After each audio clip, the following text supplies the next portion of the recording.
Hey everyone, welcome back. Last time we read, we had left Adyen in a jail cell, and then we had someone come and take him out of the jail cell, but not in a good way. So that is where we're going to pick up in this chapter. Are you ready? Good. Chapter 5. Adyen. The two guards removed me from the cell and dragged me down the hallway, not being particularly careful about my injury. I hadn't really expected them to be, but I fought back the urge to let out grunts of pain, settling for winces instead. The Dark Hearts respected strength, so that was what I had to present. The corridor was narrow, lined with identical wooden doors. I heard the telltale rattle of chains behind one as we passed, and I wondered what other poor souls Lars Alfred had locked up here, and what they had done to earn his wrath. Probably small things that any reasonable person would let slide. Like us. You shouldn't be here. I wish I could do something. But I had to help myself first. The guards escorted me up a flight of stairs, where we emerged into a much nicer and brighter hallway. I peeked out of one of the windows and found the unfamiliar street bustling with people on the far side of the iron-wrought fence. The chain links in my handcuffs clinked and jangled with every step I took, and I felt like I was announcing to the whole world that I'd gotten myself caught, as did the blood on my shirt and the rough bandage around my shoulder. I kept my head held high, determined not to give anyone the satisfaction of shaming me. Strength. Always strength. The guards brought me around a corner and we ascended the same flight of stairs we'd fled down the previous night. In a few moments, I found myself facing a familiar door, Lars Alfred's office. The door opened, and there he sat, a dark expression on his face as he fixed his eyes on me. "Leave us," he snapped at the guards. They obediently flung me to the floor and left, taking up positions outside to stand watch. I worked my way back onto my feet on my own, and faced Lars Alfred with a defiant jut of my chin. "Your guest rooms are horrible. Do you treat all your loyal helpers like this?" Lars's glare deepened. "I'd hardly call you loyal, boy, with what you pulled last night." "I pulled nothing. I brought you what you wanted." "Then what was your sister hiding?" Lars slammed his fist down on the desk.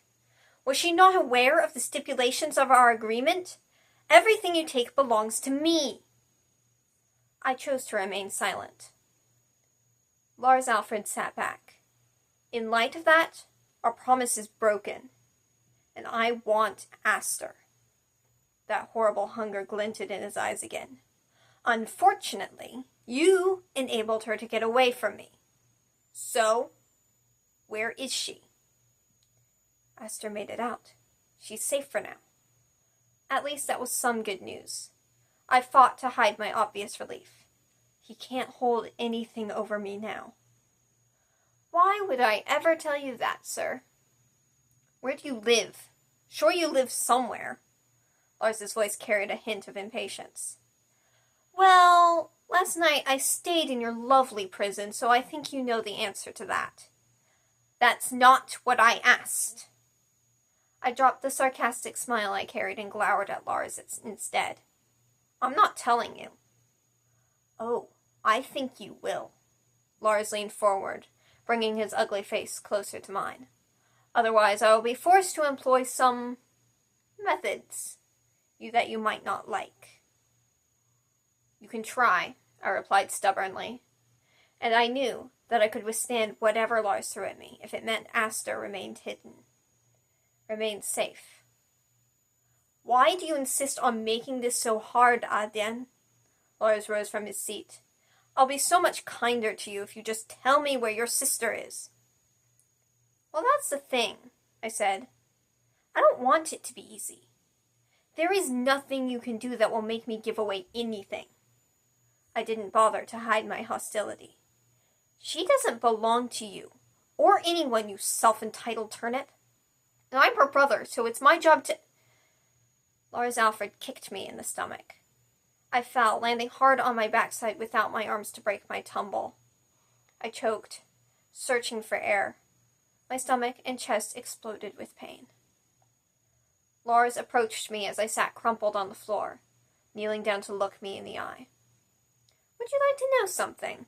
he said, amiably enough, but with an undertone that spoke volumes more. "I don't care. I am the most powerful man in all of Broton, and a dirty little wretch such as yourself isn't going to tell me what I can and can't have. Besides, your sister is beautiful. You should be glad that someone else wants her." I glared at him through clenched teeth. I was starting to get some of my breath back. Lars straightened so he towered over me. Even when we were standing, the guy had a few inches on me, but this was ridiculous. "Let's start over, shall we? What did you take?" "Nothing you would care about." "We'll see about that."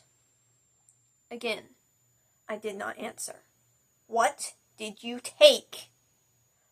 "Like I said, you wouldn't care about it. It only holds sentimental value to us." Lars cocked an eyebrow.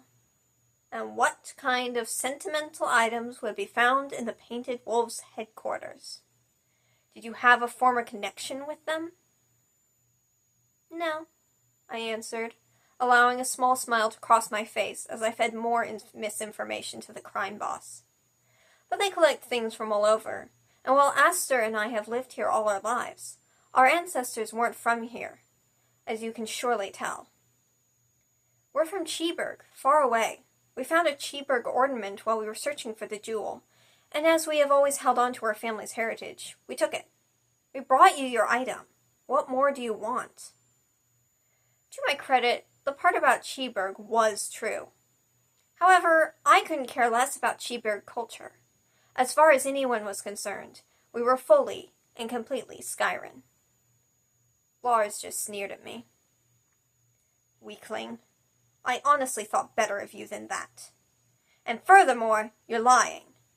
If it was nothing more than an ornament, you wouldn't have made such a fuss when we found it. And I know you gave your bag to Aster when you tried to escape, which means that there was something more hidden in there as well. My conclusion is that you took money, or something you could sell for money. And we both know that any money you pick up belongs to me.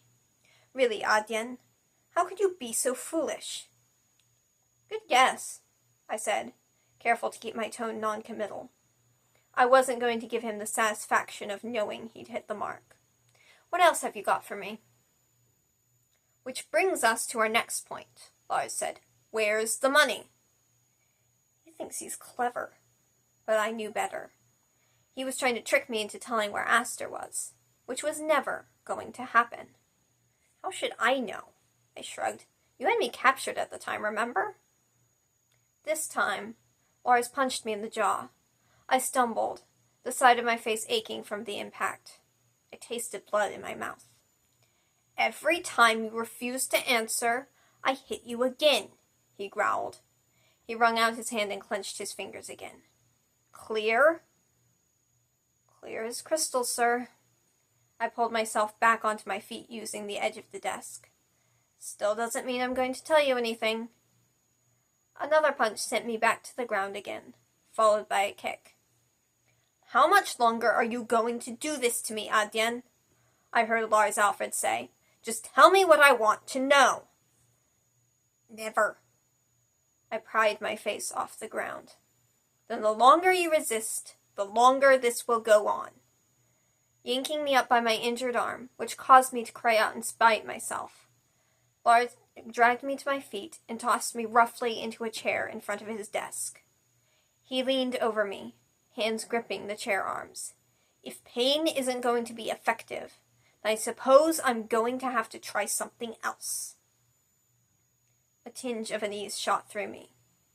There were all kinds of other tactics he knew how to employ, and I didn't look forward to any of them.